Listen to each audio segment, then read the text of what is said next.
পড়ুয়াদের স্কুলমুখী করাতে ইতিমধ্যে রাজ্য সরকারের তরফ থেকে নেওয়া হয়েছে একাধিক উদ্যোগ।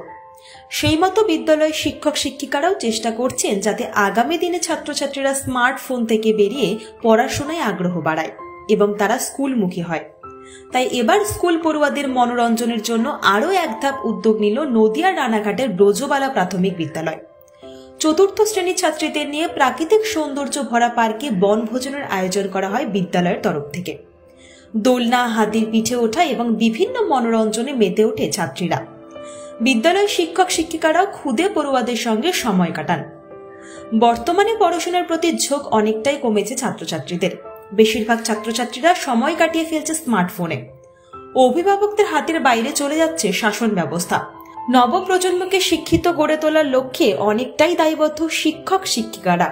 তাই ওই বিদ্যালয়ে শিক্ষক শিক্ষিকারা সিদ্ধান্ত নেন পড়ুয়াদের নিয়ে আয়োজন করবেন বনভোজনের। আর সেই মতো এদিনের বনভোজনের বাঁধন ছাড়া উচ্ছ্বাসে মেতে ওঠে পড়ুয়ারা। আজকে Ranaghat Brajabala girls primary school, Ranaghat urban circle, Ranaghat মিউনিসিপ্যালিটির আন্ডারে ক্লাস 4-এর বাচ্চারা যেহেতু অন্য স্কুলে চলে যাবে হাই স্কুলে, ওদের আবদার রাখতে একটা আর কিছু গার্জেনকে নিয়ে একটা বনভোজন টাইপের বনভোজন করা হচ্ছে। গেট ওদের ফেয়ারওয়েল কাম গেট টুগেদার।